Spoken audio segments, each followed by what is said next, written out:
కేపీలో పండుగ వాతావరణం నెలకొంది. 67.27 లక్షల మందికి తల్లికి వందనం చొప్పున 13,000 రూపాయలు ఒక్కొక్కళ్ళ తల్లుల అకౌంట్ లో జమ అయింది.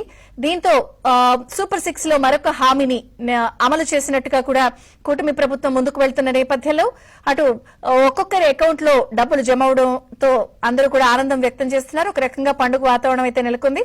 సో వివిధ జిల్లాల్లో తల్లుల అకౌంట్ లో డబ్బులు జమ అవుతున్న నేపథ్యంలో రెస్పాన్స్ ఎలా ఉంది, ప్రజలు ఏమనుకుంటున్నారు, వివరాలు అందించడానికి మా కరెస్పాండెంట్స్ వివిధ జిల్లాల నుంచి సిద్ధంగా ఉన్నారు. విజయవాడ నుంచి లీలా, కర్నూలు నుంచి సుంకన్న, నెల్లూరు నుంచి మహేష్, అలాగే వైజాగ్ నుంచి రామకృష్ణ ఉన్నారు. ముందుగా లీలాతో మాట్లాడదాం. లీలా, అప్డేట్స్ ప్లీజ్. Thank you. చూడొచ్చు మీరు ఒకసారి ప్రజల అందరి ఖాతాల్లో కూడా తల్లికి వందనం పడ్డంతో ప్రజలందరూ చాలా హ్యాపీగా ఉన్నారు. ప్రతి ఒక్కరు వాళ్ళ అకౌంట్లలో డబ్బులు చూసుకొని ఒక్కొక్కళ్ళ ఇంట్లో అంటే నలుగురు పిల్లలుంటే నలుగురు పిల్లలకి కూడా ఒక్కొక్కరి అకౌంట్ లో 13,000 చొప్పున పడ్డాయి. సో ఒకే ఫ్యామిలీకి చెందినటువంటి నలుగురు, అలాగే ఒకే ఫ్యామిలీకి చెందినటువంటి ఇద్దరు తల్లికి వందనం అందుకొని వాళ్ళ ఫ్యామిలీ మెంబర్స్ అందరూ కూడా వారి ఊరి సభ్యులు, ఒక ఫ్యామిలీయే కాదు, ఇబ్రహీంపట్నం దగ్గర ఉన్నటువంటి ఈలప్రోలు అనే గ్రామం దగ్గర మనం ఉన్నాము. ఆ గ్రామంలోని ప్రజలందరూ కూడా ప్రతి ఇంట్లో కూడా పండగ వాతావరణం నెలకొంది. ఎందుకంటే చూడొచ్చు ఇక్కడ చంద్రబాబు గారి పటాన్ని పెట్టుకొని ఒక పక్కన టపాసులు కాలుస్తూ కూడా ఇక్కడ ఎలా ఎంజాయ్ చేస్తున్నారనేది మీకు క్లియర్ కట్ గా వ్యూ అర్థమవుతుంది. మరో పక్క అయితే మాత్రం చంద్రబాబు పటానికి విద్యార్థులందరూ కూడా పాలాభిషేకాన్ని అయితే చేస్తున్నారు. మీరు చూడొచ్చు చిన్న పిల్లలందరూ అంటే చాలా హ్యాపీగా వాళ్ళందరూ కూడా పాలాభిషేకాన్ని చేస్తున్నారు. వారందరి ఖాతాల్లో కూడా ఒక్కొక్కరికి 13,000 రూపాయలు జమ అవడంతో విద్యార్థులందరూ హ్యాపీగా ఉంది అంటూ కూడా ఈ రోజు పాలాభిషేకం అయితే చేయడం అయితే జరుగుతుంది. మరో పక్క స్వీట్స్ పెట్టుకొని ఒకరికొకరు తినిపించుకుంటూ, మరో పక్క టపాసులు కాల్చుకుంటూ ఇక్కడ ఉన్నటువంటి ఈల గ్రామ ప్రజలందరూ కూడా చాలా ఆనంద సంతోషకరమైనటువంటి వాతావరణంలో ఉన్నారు. ఫస్ట్ విద్యార్థులతోనే స్టార్ట్ చేద్దాం. ఎలా అనిపిస్తుంది?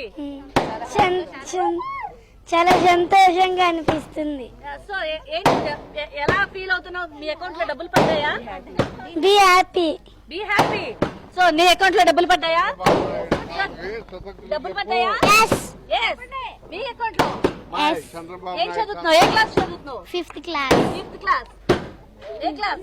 5th class. ఏ స్కూల్ చదువుతున్నావు? Saint Xavier. నువ్వేం స్కూల్? Saint Ann's. నువ్వేం స్కూల్? శ్రీ చైతన్య. శ్రీ చైతన్య. సో చూడొచ్చు ప్రైవేట్ స్కూల్స్ అండ్ ప్రభుత్వ పాఠశాలకి సంబంధించినటువంటి విద్యార్థులందరూ కూడా ఓ పక్క చంద్రబాబు గారి పటానికి కూడా ఈ రోజు పాలాభిషేకం చేసినటువంటి పరిస్థితి. చెప్పండి అమ్మా, మీ ఊరంతా కూడా మంచి సందడి వాతావరణం నెలకొంది. సో మీ అకౌంట్ లో డబ్బులు జమ కావడం తల్లికి వందనం కింద ఎలా అనిపిస్తుంది? చాలా సంతోషంగా ఉందండి. ఇచ్చిన మాట ప్రకారమే ఎంతమంది పిల్లలు ఉంటే అంతమంది పిల్లలకు వేసినందుకు చాలా ఆనందంగా ఉంది. చంద్రబాబు గారికి హృదయపూర్వకంగా కృతజ్ఞతలు చెల్లిస్తున్నాము. మా బావగారుల పిల్లలకు 3 పిల్లలకి పడ్డాయి, మా పిల్లలిద్దరికి పడ్డాయి. అలాగే ఇక్కడ ప్రతి ఒక్క పిల్లలకి కూడా తల్లికి వందనకు సంబంధించి మనిషికి వచ్చి 13,000 పడ్డాయి. మిగిలిన 2,000 కూడా స్కూల్ మేనేజ్మెంట్ కి వేస్తామని తెలియజేశారు. ప్రత్యేకంగా కృతజ్ఞతలు తెలియజేస్తున్నాం. మెసేజెస్ వచ్చాయి? అయితే వచ్చాయి. డబ్బులు చెక్ చేసుకున్నారా? చెక్ చేసుకున్నాం. అకౌంట్ లో పడ్డాయి. అకౌంట్ లో పడ్డాయి. సో చూసారు కదా, అకౌంట్ లో డైరెక్ట్ గా డబ్బులు కూడా పడ్డాయని చెప్తున్నారు. మరికొంతమంది ఉన్నారు. అమ్మ చెప్పండి, మీకెవరికి పడ్డాయి డబ్బులు? మా 3 పాపలకి పడ్డాయి. 3 పాపలకి. చూసారా, 3 పాపలకి కూడా డబ్బులు అయితే పడ్డాయి. సో ఎవరు మీ 3 పాపలేరి? ఓకే, 3 పాపలు ఏమేమి చదువుతున్నారు? ఒక పాప ఏమో 7th క్లాసు, ఒక పాప 5th క్లాసు, ఒక పాప 3rd క్లాసు. 3rd class. ఎలా అనిపిస్తుందమ్మా? చాలా సంతోషంగా. చాలా సంతోషంగా ఉంది. చూసారు కదా, ఒకే ఇంట్లో 3 పిల్లలకి పడ్డాయి. సో 3 పిల్లలకి పడ్డం చాలా హ్యాపీగా ఉందని చెప్తున్నారు. మీ పిల్లలకి పడ్డాయమ్మా? పడ్డాయి. ఎంతమందికి? ఒకలే పాప. సో ఎలా అనిపిస్తుంది? చాలా సంతోషంగా ఉంది. చాలా సంతోషంగా ఉంది. ఓకే, మీరెంత మందికి పడ్డాయి? మా ఇంట్లో 4 పిల్లలకు పడ్డాయండి. మా బావగారుల పిల్లలు ఇద్దరికి, మా 2 పిల్లలకి 4 ఆడపిల్లలకి పడ్డాయండి. ఒకే కుటుంబంలో 4కి సో డబ్బులు పడ్డాయి. సో ఎలా అనిపిస్తున్నాం అంటే, బేసిక్ గా మీరు గత గవర్నమెంట్ చూసారు, ఇంటికి ఒకరికే ఇచ్చారు. సో మరి ఈ గవర్నమెంట్ లో 4కి ఇస్తున్నారు. ఎలా అనిపిస్తుంది? చాలా హ్యాపీగా ఉందండి. చంద్రబాబు నాయుడు గారికి వందనాలండి. వసంత కృష్ణ ప్రసాద్ గారికి కూడా మా తరఫున వందనాలు తెలియజేస్తున్నాము. అంటే ఇచ్చిన మాట నిలబెట్టుకున్నారు కదా, ఎలా అనిపిస్తుంది? చాలా హ్యాపీగా ఫీల్ అవుతున్నామండి. ఎంతమంది ఉంటారు ఇచ్చిన మాట నిలబెట్టుకునే నాయకులు? ఎంతమంది ఉంటారంటారు? ఒక్కళ్ళే ఉంటారండి, చంద్రబాబు నాయుడు గారు ఒక్కళ్ళే ఉంటారు. గ్రేట్ అనమాట. చంద్రబాబు నాయుడు గారు ఒక్కలే ఉన్నారు, ఇచ్చిన మాట నిలబెట్టుకున్నారని చెప్తున్నారు. చెప్పండి అమ్మా, మీ పిల్లలకు పడ్డాయా? 2కి పడ్డాయి. 2 పిల్లలకి. 2 పిల్లలు ఏం చదువుతున్నారు? 8th 6th. 8th class 6th class. ఏ స్కూల్ అమ్మా? గవర్నమెంట్ స్కూల్ అండి. Government school. చూసారు కదా, అంటే ఇక్కడ వివిధ రకాలైనటువంటి వర్గాల పీపుల్స్ అందరూ ఉన్నారు. కొంతమంది ప్రైవేట్ స్కూల్లో చదివేటటువంటి వాళ్ళు ఉన్నారు, మరికొంతమంది గవర్నమెంట్ స్కూల్లో చదివే వాళ్ళు ఉన్నారు. వాళ్ళకు కూడా పడ్డాయి. చెప్పండి, మీకు మెసేజ్ వచ్చాయి, డబ్బులు అకౌంట్ లో చెక్ చేసుకున్నారా? మెసేజ్ వచ్చిందండి, చెక్ చేసుకున్నాం. చెక్ చేసుకున్నారా? డబ్బులు పడ్డాయా? పడినాయండి. ఎలా అనిపిస్తుంది? చాలా సంతోషంగా ఉంది. చాలా సంతోషంగా ఉంది. సో అయితే మరికొంతమంది పెద్దవారు కూడా ఉన్నారు, వారితో కూడా ఒకసారి మాట్లాడేటటువంటి ప్రయత్నం అయితే చేద్దాము. అయితే ఇక్కడ స్వీట్స్ కూడా రెడీగా పెట్టుకున్నారు. ఒకరికొకరు పెద్దవాళ్ళు చూడొచ్చు, పెద్ద అయితే మాత్రం స్వీట్స్ కూడా తినిపించుకుంటున్నారు. చాలా ఆనందాన్ని అయితే మాత్రం.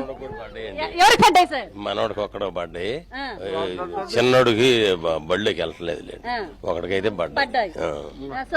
అది చూడొచ్చు, పెద్దవాళ్ళు అయితే చక్కగా స్వీట్స్ కూడా తినిపించుకుని ఆనందాన్ని అయితే వ్యక్తపరుచుకుంటున్నారు. సార్ చెప్పండి, ఎలా అనిపిస్తుంది? ఎవరికి పడ్డాయి డబ్బులు? మా మనోరాలు పట్టుకుని పడ్డాయి. ఎంతమందికి? ఇద్దరికి. ఎలా అనిపిస్తుందండి తాతగారు? ఉన్న మాట నిలబెట్టుకున్నాడు. జగన్ మళ్ళీ బట్టలు నొక్కి డబ్బులు ఇవ్వకుండా మాయ చేయలే. ఉన్న మాట నిలబెట్టుకున్నాడు చంద్రబాబు నాయుడు గారి గ్రేడ్. అన్ని ఉన్న మాట కొద్దిగా లేట్ అయినా ఒక నెల ఉన్న మాట నిలబెట్టి అన్ని చేస్తున్నాడు. డబ్బులు బాగా సంతోషంగా ఉంది జనానికి. అంటే అసలు ఈ కార్యక్రమం చేయాలని మీకు ఎందుకు అనిపించింది? వేశాడు కాబట్టి మాట ప్రకారం నిలబెట్టుకున్నాడు కాబట్టి చేయాలనిపించింది. సంతోషంగా పిల్లలందరూ సంతోషంగా ఉన్నారు. పండగ వాతావరణం బాగా. అసలు మీ గ్రామ ప్రజలందరికీ పడ్డాయి కదా, ఎలా అనిపిస్తుంది? బాగా సంతోషంగా ఉందండి. తాతగారు మీరు చెప్పండి, మీ గ్రామంలో ఉన్న వాళ్ళందరికీ పడ్డాయి, ప్రతి ఒక్కరికి పడ్డాయి. సో అందరూ కూడా ఇలా సెలబ్రేట్ చేసుకోవాలని మీకు ఎలా అనిపించింది? బాగా సంతోషంగా ఉంది. ఇప్పుడు వరద వచ్చి బాగా దెబ్బతిన్నా గానీ కాలం కూడా ఎమర్జెన్సీ చేస్తున్నారు. పోలవరం కూడా ఈ గళ్ళు కూడా పోసేసారు. పనులు ఆడ అసలు రోడ్లు గోతులు బూడలేదు, ఆ రోజులు గోడలు బూడటం, రోడ్లన్నీ బాగా చేస్తున్నాడు. ఈడ గళ్ళు అన్ని కూడా చెరువులు తీగిపోయినా బానే. చూడొచ్చు, విద్యార్థులు ఎందరైతే మాత్రం స్వీట్స్ అయితే పంచుకుంటున్నారు. ఒకరికొకరైతే మాత్రం స్వీట్స్ తినిపించుకుంటూ ఆనందాన్ని అయితే వ్యక్తపరుచుకుంటారు. Thank you so much. And నాకు కూడా స్వీట్ తినిపించారు పిల్లలు ఇక్కడ వీళ్ళందరూ. అండ్ తల్లికి వందనం అందుకున్నందుకు వీళ్ళందరూ చాలా హ్యాపీగా ఉన్నారు. సో ఇబ్రహీంపట్నం దగ్గర ఉన్నటువంటి ఈల గ్రామ ప్రజలందరూ కూడా చాలా హ్యాపీ వ్యక్తం చేస్తున్నారు. వాళ్ళంతటి వాళ్ళే ఈ అందరూ గ్రామంలో ఉన్న వాళ్ళందరూ కూడా ఈ సెలబ్రేషన్స్ చేసుకుంటారు. టపాసులు కాల్చుకుంటా, మరోపక్క పాలాభిషేకం చేసుకుంటా, స్వీట్స్ డిస్ట్రిబ్యూట్ చేసుకుంటా. సో అందరూ కూడా ఫ్యామిలీ మెంబర్స్ లాగా ఈ గ్రామ ప్రజలందరూ కూడా సంతోషాన్ని వ్యక్తపరుచుకుంటున్నారు.